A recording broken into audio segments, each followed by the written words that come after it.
Hey everybody, welcome to the Crypto Garden. We have a new guest here, new gardener, Dogbite, and Ryan here to join us in a little conversation. And without further ado, Dogbite, go ahead and jump us into what you're going to explain to us, a little knowledge you're going to drop on us today. All righty. Well, where do I start? Why don't I start with what I do a little bit, so you give a little history about how I approach investing. I'm a forensic psychologist.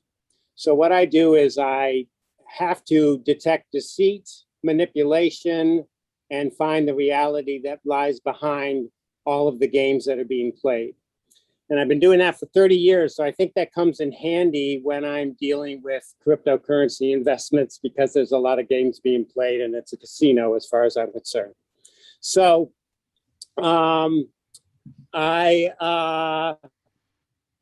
how I got into crypto was in 2017. I had a case in Puerto Rico with a real estate investor, and I stayed at the Ritz-Carlton Resort in Puerto Rico and had dinner at the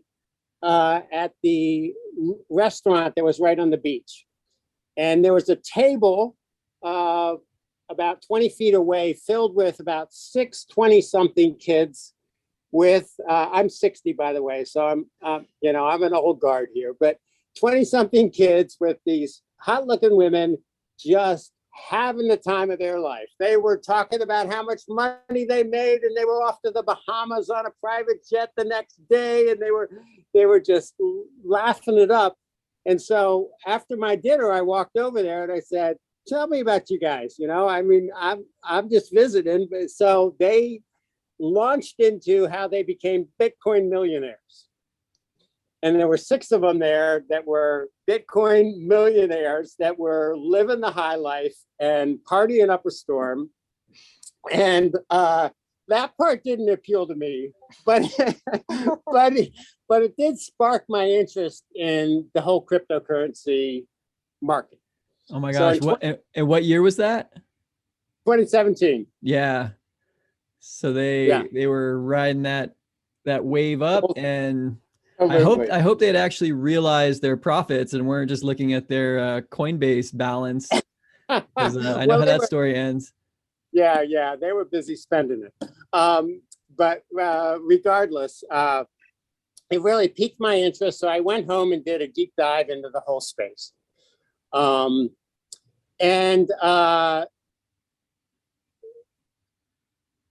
I think it's important to talk about a little bit about what I look for in a cryptocurrency investment. First off, for me, it has to have some utility.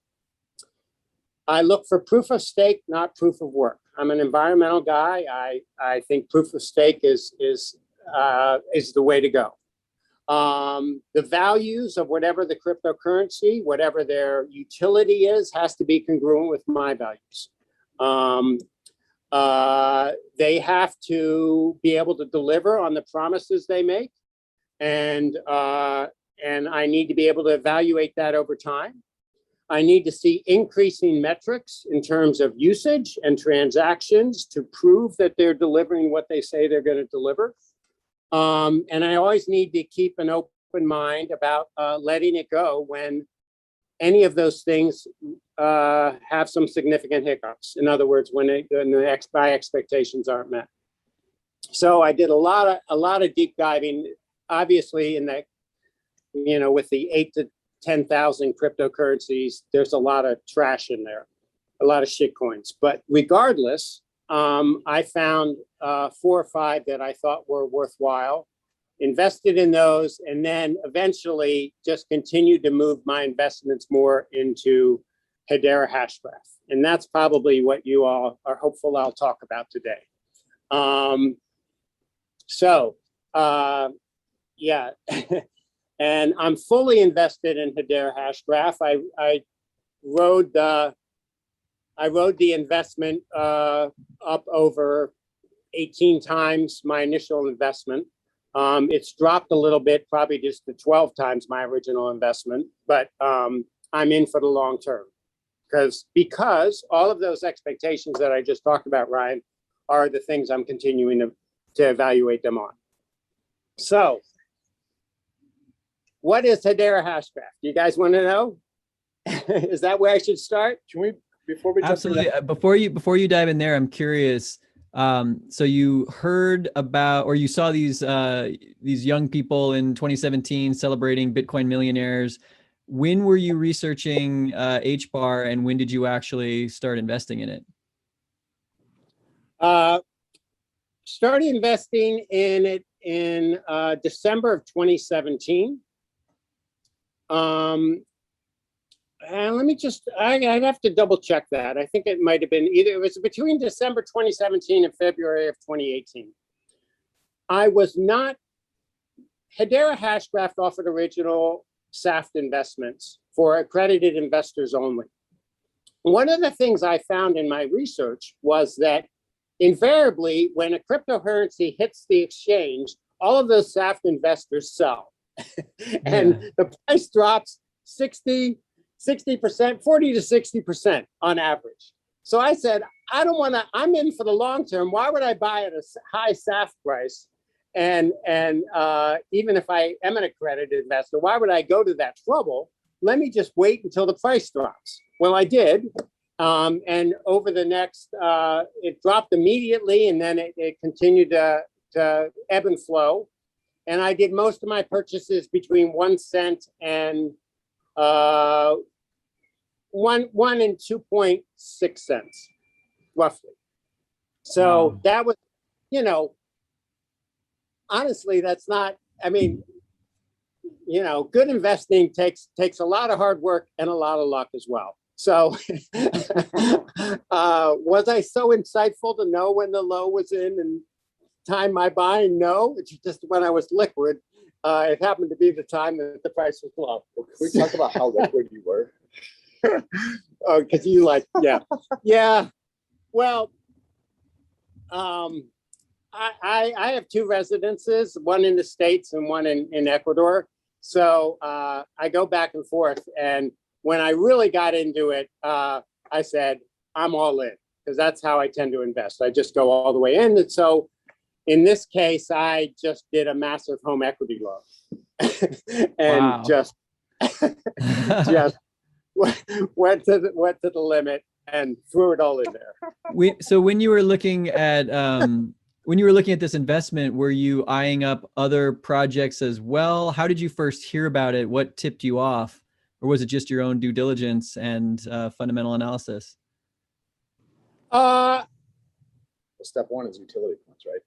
Yeah, step 1 was utility coins, but I think Hedera Hashgraph crossed my field of vision twice prior to my investment. One was in Mike Maloney's History of Money.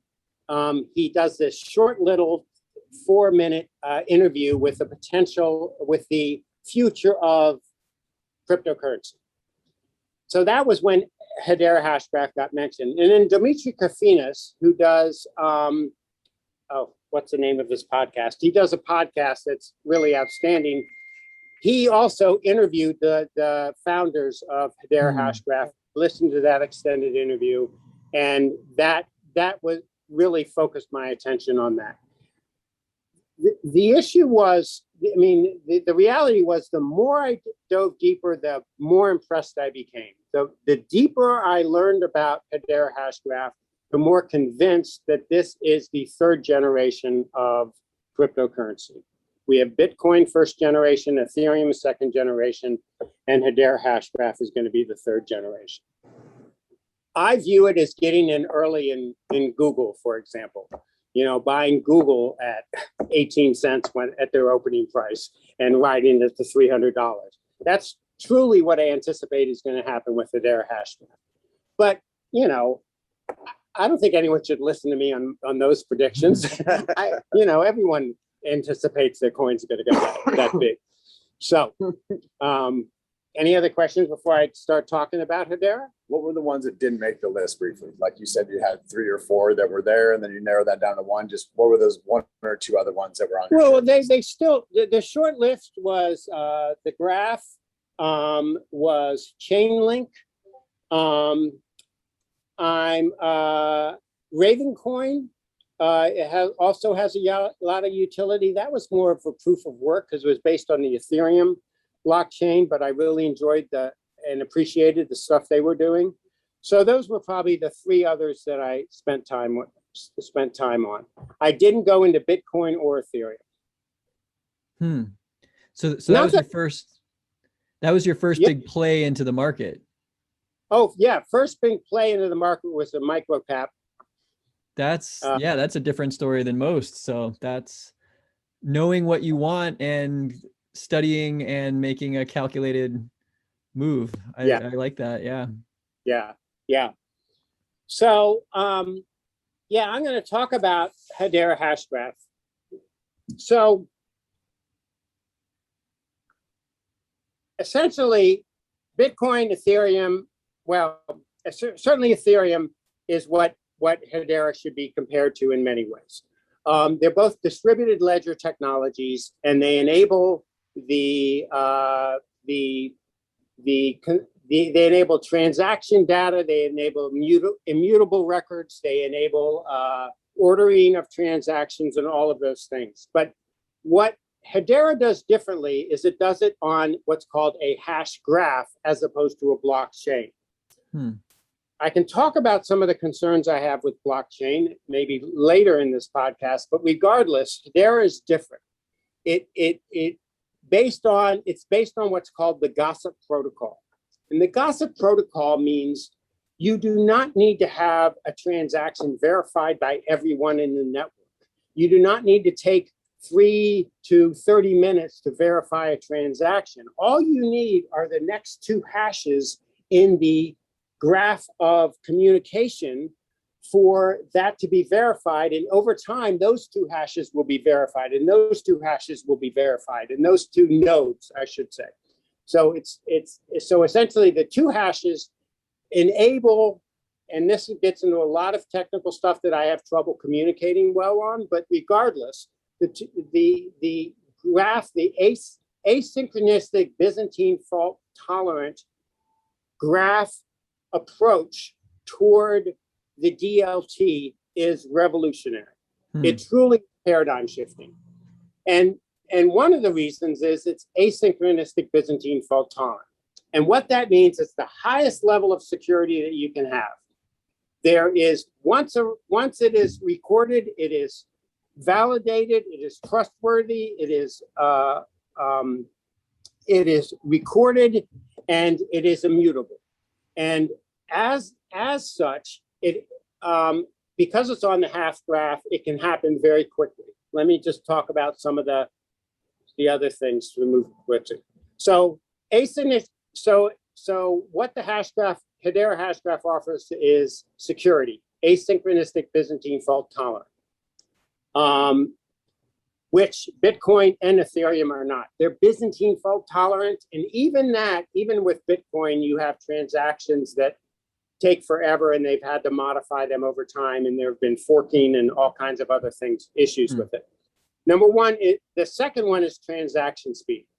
Because it is such a low bandwidth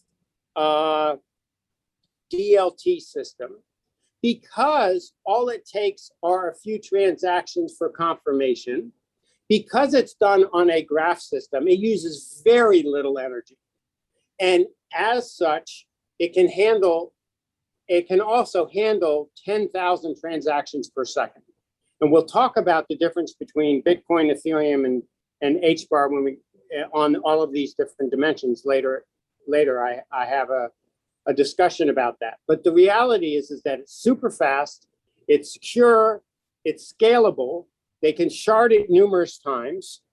Right now, the transaction volume is being throttled at 10,000 transactions per second because that's all we need.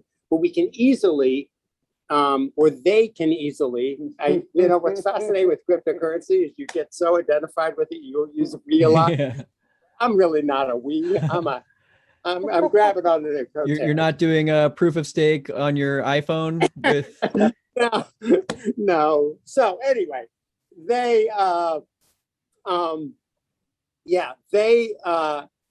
can scale that up much faster, and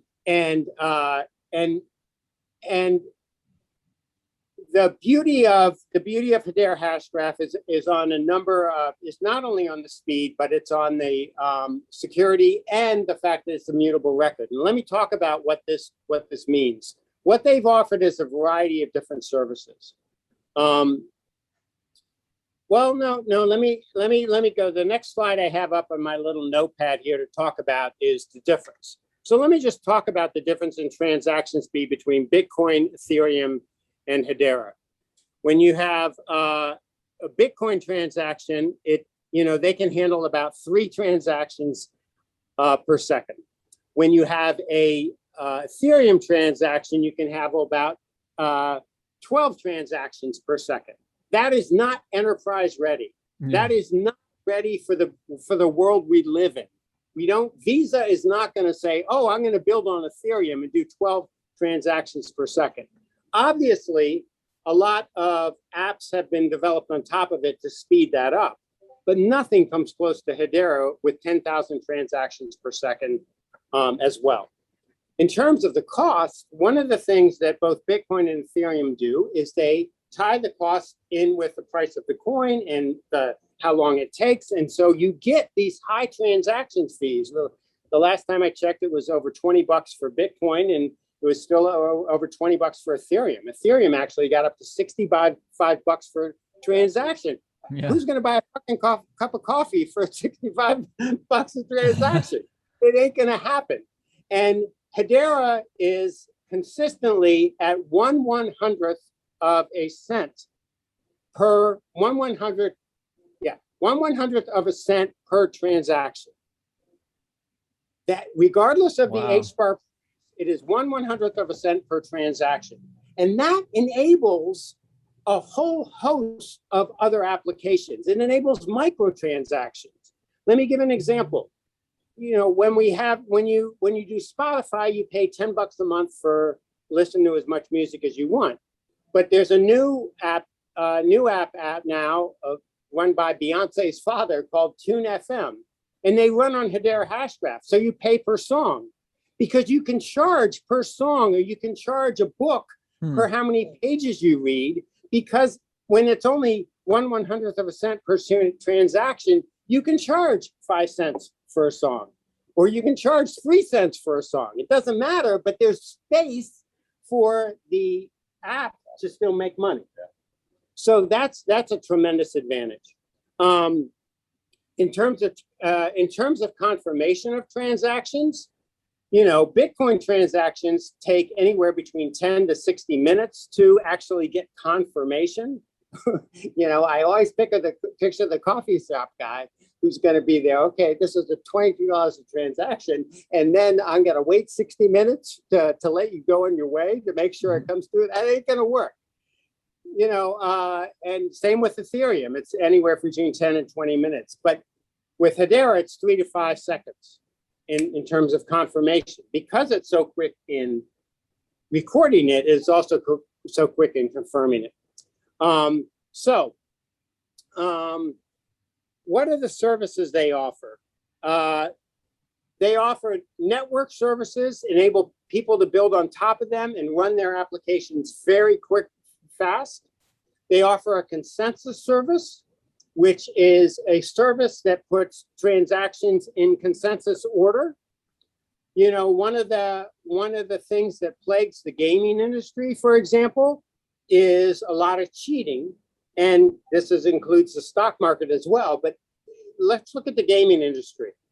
One of the dilemmas, one of the ways that people consistently cheat in gaming is it's important to know who shot first, and if they dodged or if they were hit.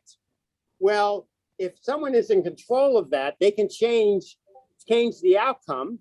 They can modify things, and you cannot. You need a mechanism. You need a mechanism to determine who shot first and was he hit or was he not hit.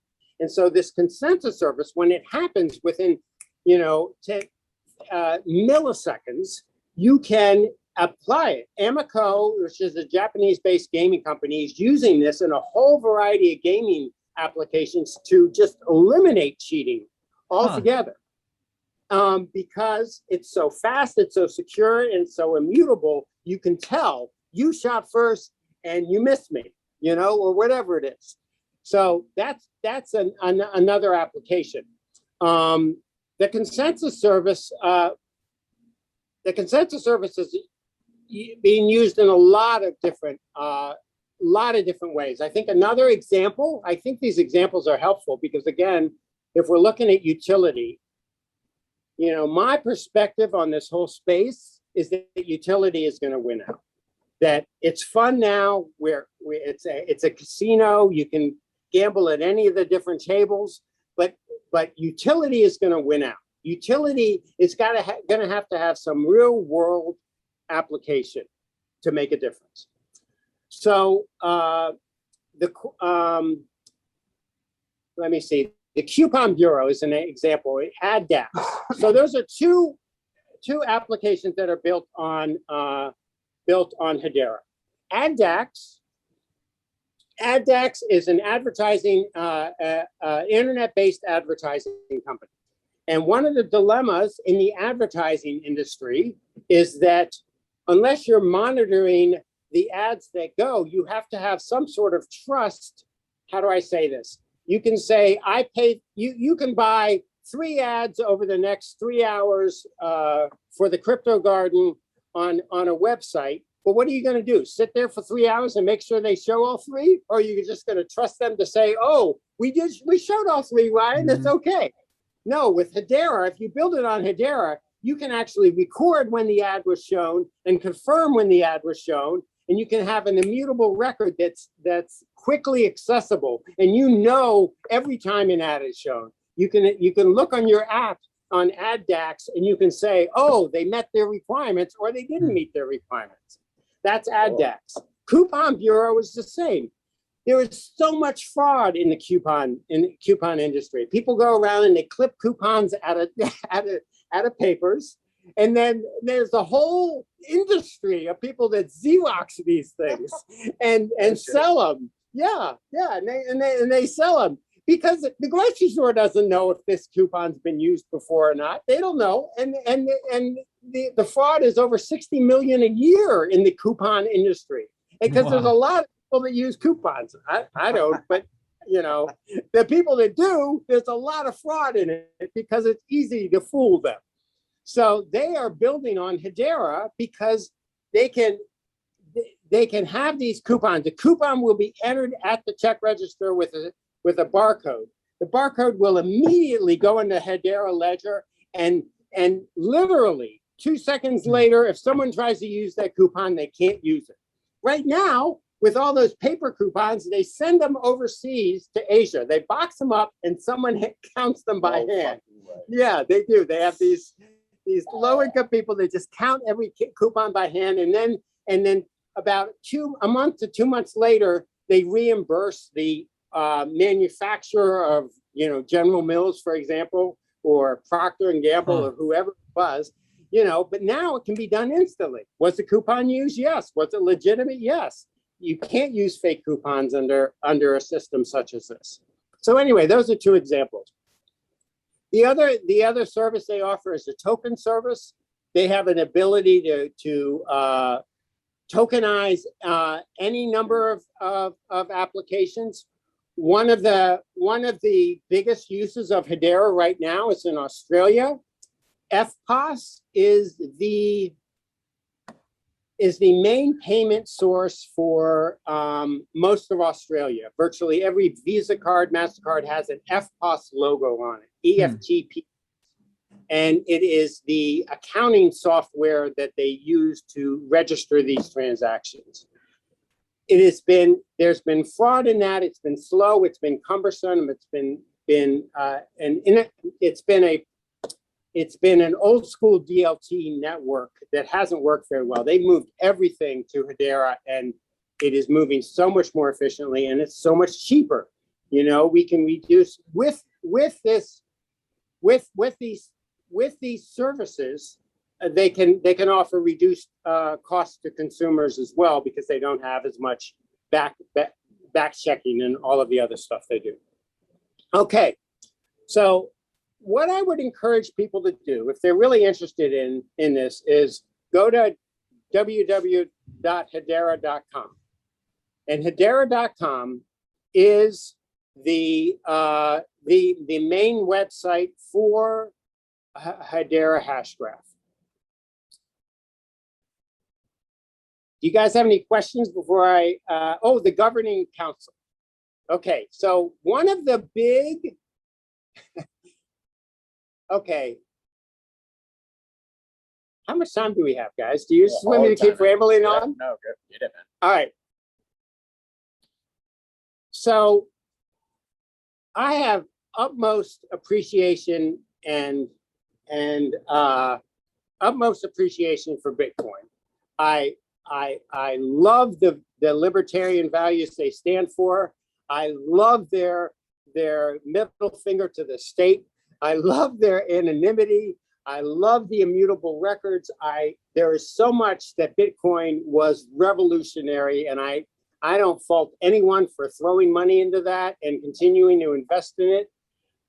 It's just not going to be me, but I have the utmost appreciation for the Bitcoiners. Ethereum as well. I think Vitalik has done a really good job, and goodness knows when we'll ever see version 2, but regardless, he's done a really good job with Ethereum. What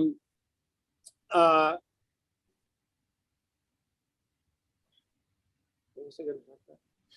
Conceptualization, right. Governance.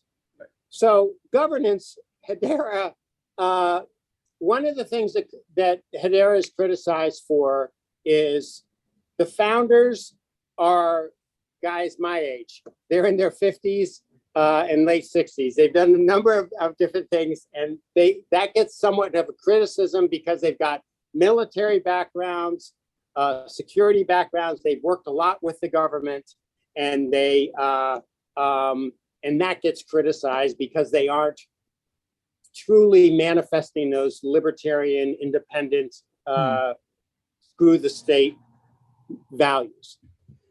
But what really tends to turn most people away from Hedera Hashgraph is the governing council.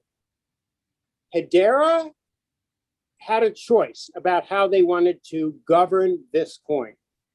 They could have done what the Bitcoin and Ethereum communities have done, which is well, I don't want to get into that too much, but they didn't want miners to be controlling the order of blocks. They didn't want miners to, 5 different large mining companies in China to be determining which order of transactions go in. So they didn't go that route. They didn't want to be dictators, and nor did they want to have a cabal of a group of people that were anonymous that made these decisions behind closed doors. They didn't want to democratize where everyone has a vote on these complex issues. That isn't effective either. So the next best thing, and they admit it's not an ideal thing, was to do 39 top-ranked corporations from around the world to be on the governing council. And so the reason for that is the following. In good governance, my perspective of good governance is you need transparency and you need accountability. And looking first at accountability, large corporations have a public face, they have a reputation to protect, they a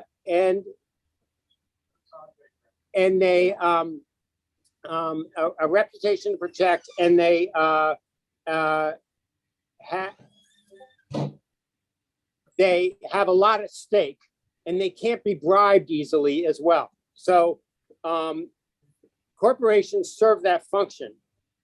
What you need, though, you just don't want one corporation in charge. You need to have checks and balances. You need to have other people holding them accountable, and a variety of corporations. So what Hedera chose to do is to have 39 corporations that are the governing council. They aren't changing the white paper. There's limits to what they can change, but they can do a lot of modification, what dApps get added, what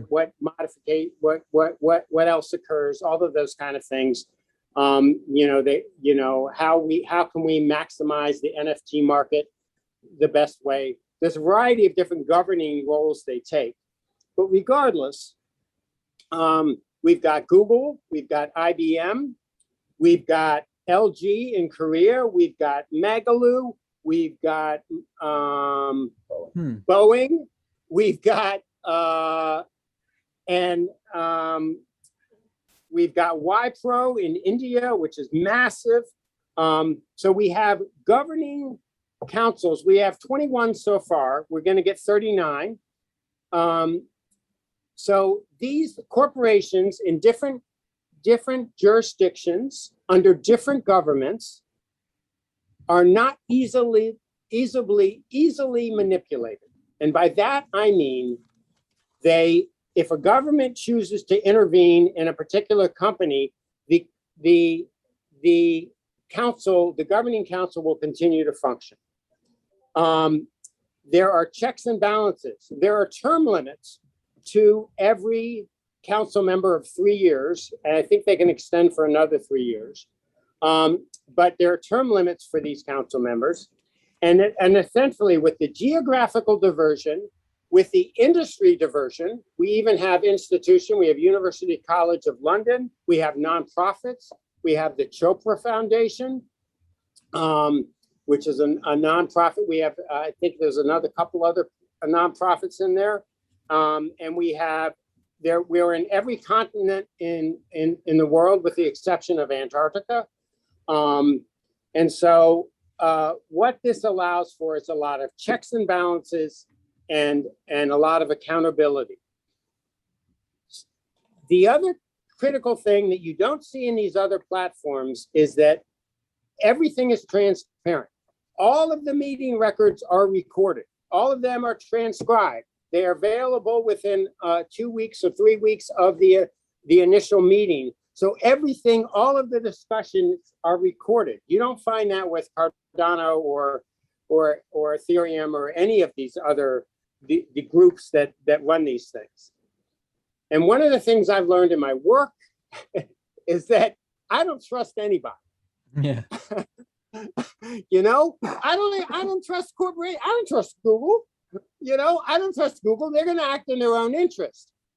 But if other corporations are keeping them accountable, if other corporations are watching them, if everything they do is transparent, that's the best we're going to get is reputable people with reputations to protect. That's the best we're going to get to try and create an environment, a governing council that is responsible and accountable. And if they record all their notes, it's also going to be transparent. But that is a lot of the criticism that Hedera gets is that, how am I going to manifest my, screw the state values with Hedera?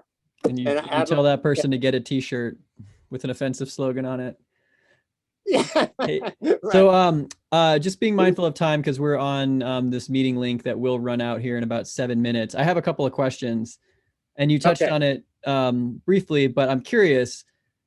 There are quite a few projects right now that are promising to deliver the 3.0 crypto. And so, and you even mentioned that, Hedera has this governance council that's made up of technology companies. And so where do you see the true competition coming from? What's to stop Google from, taking the secret sauce and releasing the Google coin, or what other projects in the space? I know that I've heard that you're not a huge fan of Cardano, but who else is trying to solve these problems, and why do you think Hedera is going to come out ahead? Well, Charles Hoskin is definitely trying to solve the problem.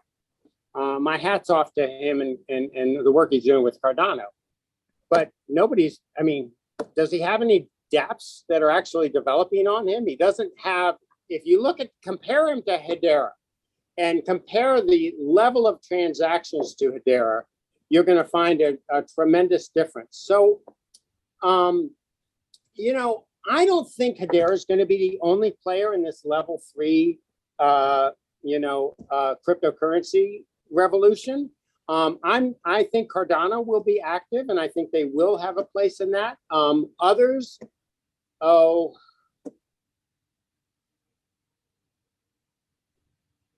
I'll let other people talk about that. I know there are other options out there. Chainlink, but Chainlink builds on Hedera, so that's not a good example.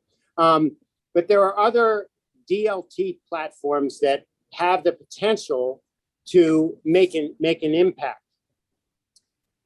But this is why I did a home equity loan to invest in this company. They are so far ahead of everybody else in terms of their speed, transparency, their marketing. One of the things that you don't find with Hedera is they market. They do not market.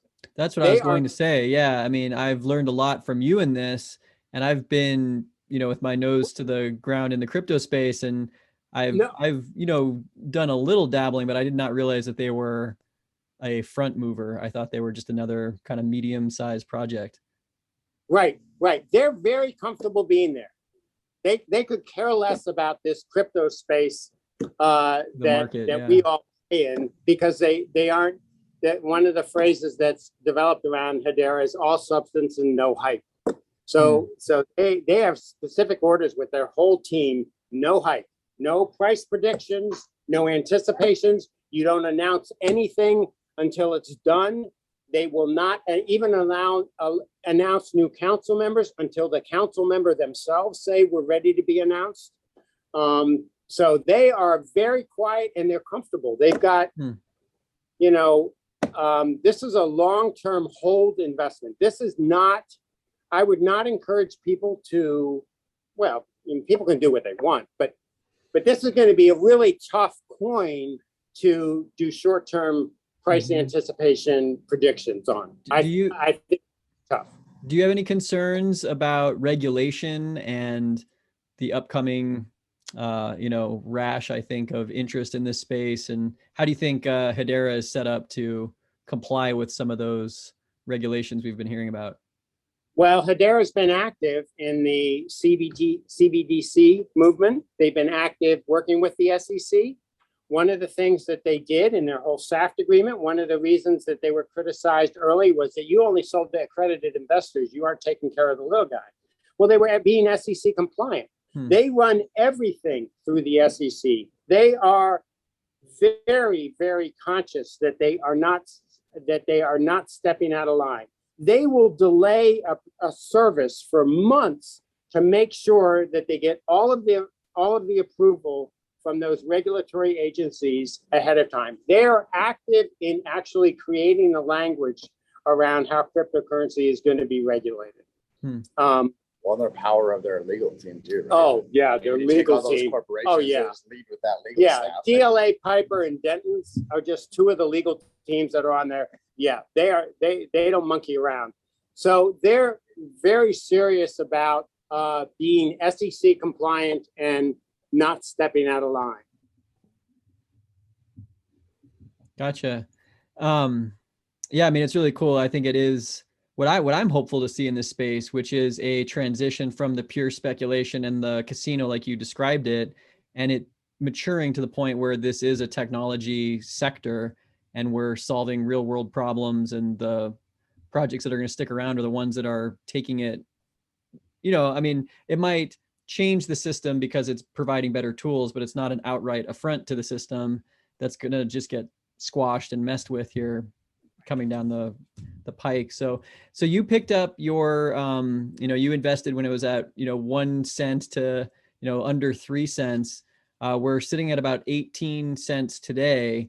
Can you talk a little bit about the actual token, maybe the market capitalization, how you see that growing, and where you don't have to make a prediction, but how would you speculate that price would actually increase as it fulfills its promise? Well, if you look at all the metrics at Hedera, you'll see they're steadily increasing. New dApps are getting added, new council members are being added, new dApps. And the transaction volume is increasing. So as long as those things keep going, there's going to be more need for the H bar, because the H bar, which is the cryptocurrency, fuels the network. It's what is transacted. When it's 1/100th of a cent, it's paid in H bar. So example, Tune FM, I may not get the mechanics of this right, but they would buy 100 H bars to manage their day's selling of songs, for example. And then when you put $10 into Tune FM, and it may be behind the scenes. That's what's so, one of the phrases about H bar is that everybody's going to be using Hedera. They just won't know it. Because you put $10 into Tune FM, you get $10 of credits. So then you buy the song, but it's all transaction behind the scenes on the H bar. So it's a fuel for the network, and that is for.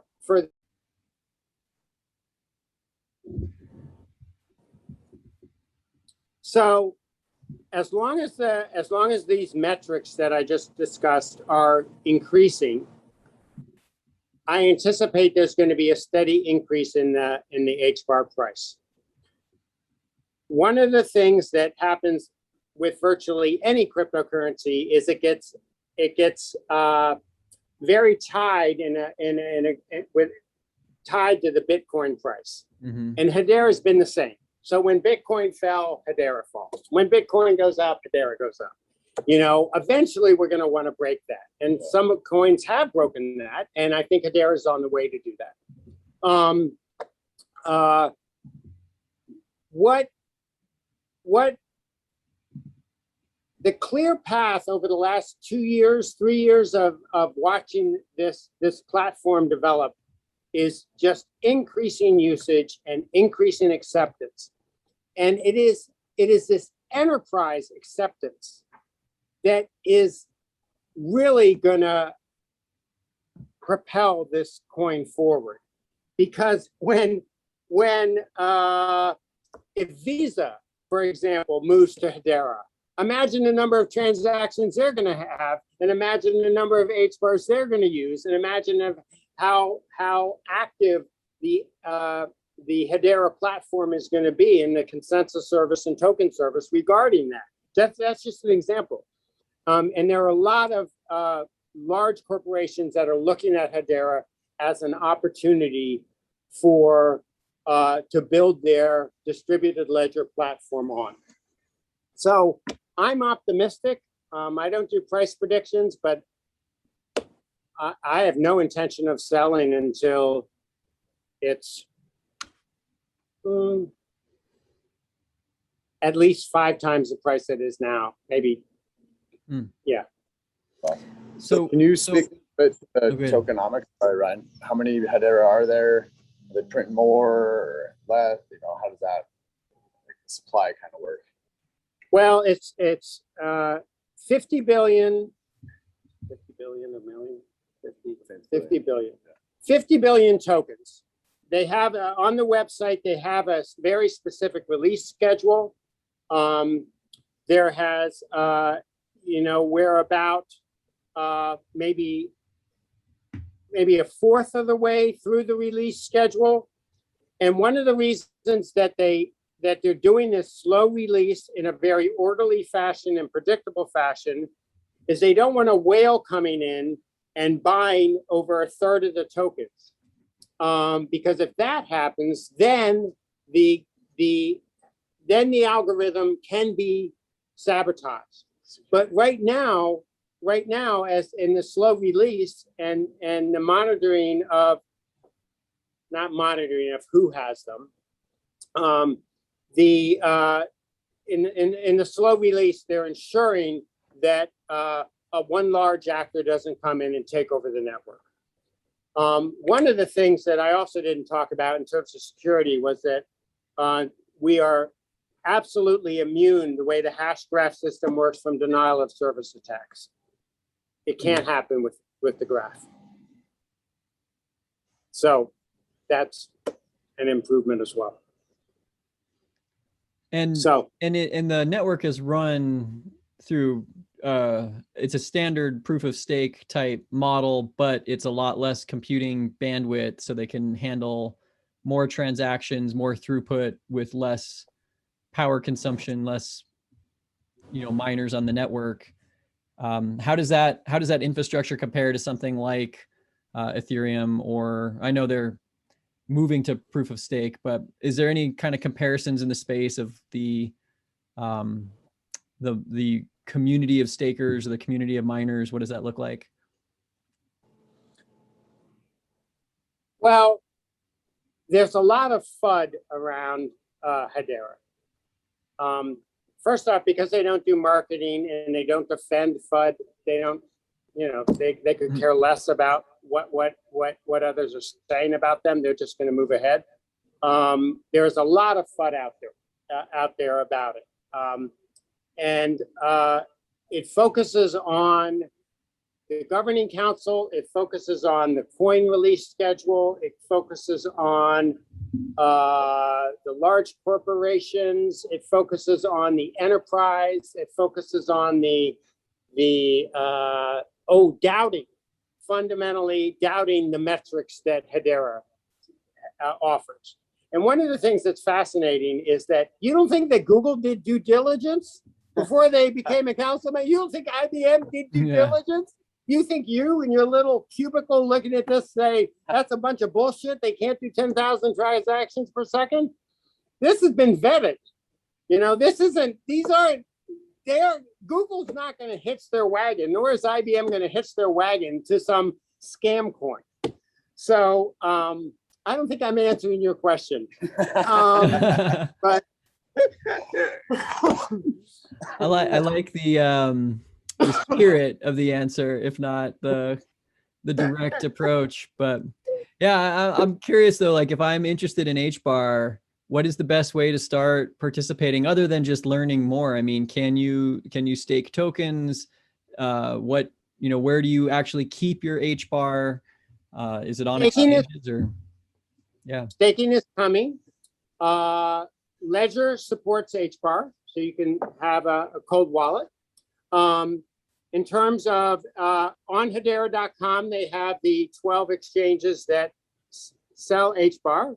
Binance is one. Bittrex is what I use, and I've been very pleased with them. But Coinbase does not do HBAR yet, and there are a number of large transactions that don't do HBAR.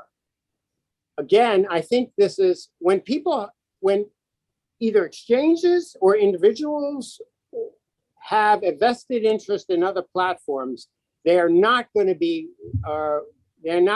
actively seeking to put HBAR on their platforms. That's what we've found with a lot of these exchanges.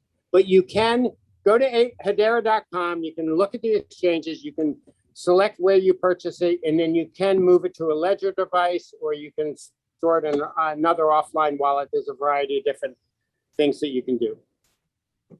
There's a number of online wallets as well. I just don't have much trust in those. I'm not. I'll take my. If you are, do you have anything more specifically about Hedera? Okay, so I would like to just get you mentioned that it's all a casino. Can we just get your kind of philosophy on the crypto market, like on a zoomed out scale? Well, besides Hedera, you seem to seem like it's a little bit of a gamble. Like, can you just kind of give your overlying, and not to say that. Yeah, I'd be delighted to give my overlying thing. Yeah. One of the things I find about the space is that anyone can start a coin, anyone can hype a coin, and if they get enough volume or they get enough action, that the price can appreciate, and the people that are controlling those mechanisms get out early, and the little guy gets screwed. I see that happening again and again in the cryptocurrency space. One of the things that I think that the cryptocurrency space really needs to be cautious of, aware of, I don't have a lot of solutions for it, is that Wall Street, looking at the Bitcoin market, Wall Street is going to do abstract Bitcoining with derivatives and leverage and everything else. And I've been around a lot. They did it with the gold market. They did it with the silver market.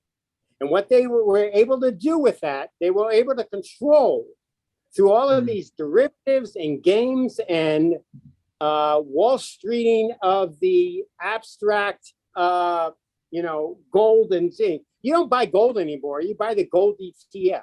And what is the gold ETF? Absolutely nothing. They control it.